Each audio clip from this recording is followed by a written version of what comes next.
देहरादून, एक ऐसा शहर जिसे देश भर में शिक्षा की राजधानी कहा जाता है, जहां दूर दराज से बच्चे पढ़ने आते हैं आंखों में सपने लेकर। लेकिन इस शहर में एक सपना हमेशा हमेशा के लिए टूट गया। इस शहर ने एक ऐसी कहानी लिख दी जिसने पूरे देश को झकझोर कर रख दिया। कहानी एंजल चकमा की। कौन था एंजल चकमा? एंजल त्रिपुरा राज्य के उनाकोटी जिले का रहने वाला था। उसका गांव नंदानगर। उम्र सिर्फ 24 साल। एंजल देहरादून में रहकर MBA की पढ़ाई कर रहा था। वो एक साधारण से परिवार का लड़का था। उसके पिता बॉर्डर सिक्योरिटी फोर्स में कांस्टेबल हैं, देश की सेवा करते हैं।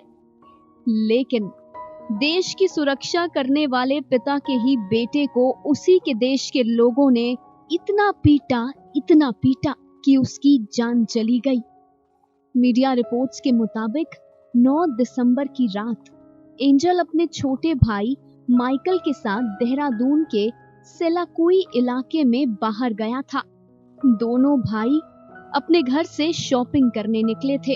कुछ युवकों ने एंजल पर नस्लीय टिप्पणियां करनी शुरू कर दी। चाइनीज, मोमो, चिंकी और न जाने क्या क्या कहना शुरू कर दिया। एंजल ने जब इसके खिलाफ आवाज उठाई तो उन लोगों ने एंजल की खूब पिटाई की। इस बहस ने हिंसक रूप ले लिया। एंजल पर बेहद बेरहमी से हमला किया गया।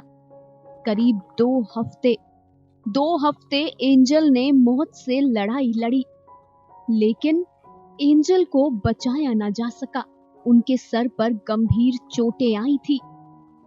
घायल होने के तुरंत बाद उन्हें देहरादून के ग्राफिक एरा हॉस्पिटल में ICU में भर्ती करवाया गया।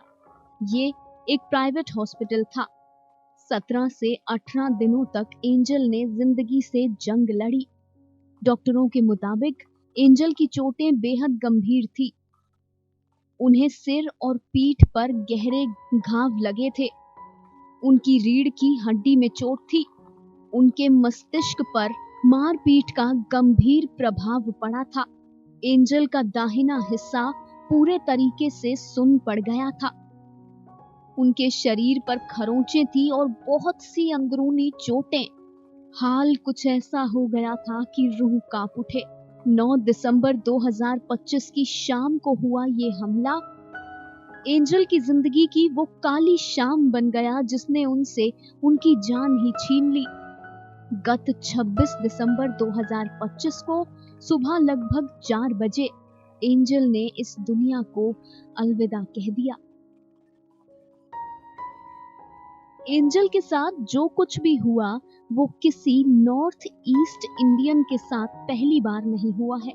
न जाने कितने नॉर्थ ईस्ट इंडियंस को इन सब चीजों का सामना करना पड़ता है।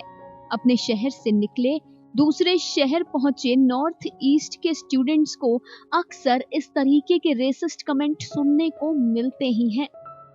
एंजल चकमा तो चला गया, लेकिन उसके साथ जो कुछ भी हुआ वो सिर्फ एक व्यक्ति की कहानी नहीं है। ये सवाल है हमारी सोच पर।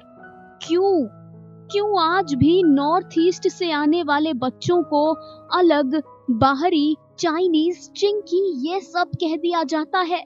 क्यों उनकी शक्ल, उनकी बोली, उनकी पहचान पर सवाल उठाए जाते हैं? क्या हम लोगों ने कभी भारत का नक्शा नहीं देखा है? क्या दिल्ली से आगे भारत खत्म हो जाता है? क्या नॉर्थ ईस्ट भारत का हिस्सा नहीं है? क्या वहां के लोग भारतीय नहीं हैं? अपने देश में रहकर ही हम अपने देश के लोगों को अपना नहीं पाए हैं। ये बेहद शर्मनाक है। अगर ऐसा ही चलता रहा तो यकीन मानिए हमारे देश को दुश्मनों की जरूरत नहीं। एंजल के साथ इंसाफ होना चाहिए, लेकिन उससे भी ज्यादा जरूरी है कि लोगों की सोच बदली जानी चाहिए। बहुत जरूरी है कि हमारे देश का बच्चा बच्चा ये जाने कि नॉर्थ ईस्ट का मतलब सिर्फ एक कोना नहीं है, ये भी भारत ही है। कि अगर आप अरुणाचल, असम, मणिपुर, मेघालय, मिजोरम, नागालैंड, त्रिपुरा और सिक्किम के लोगों को अपना ही नहीं मानते तो फिर हम किस भारत की बात कर रहे हैं? नॉर्थ ईस्ट कोई विदेशी देश नहीं, वहाँ रहने वाले लोग हमारे मेहमान नहीं हैं, वो भी उतने ही इंडियन हैं, उतने ही भारतीय हैं जितने कि आप, वो भी भारत की मिट्टी में ही पैदा हुए हैं। जाते जाते ये भी बताते चलें, एंजल की जान जाने से पहले उसके आखिरी शब्द जानते हैं क्या थे? उसके आखिरी शब्द थे, I am not Chinese, I am Indian. Final cut, news desk.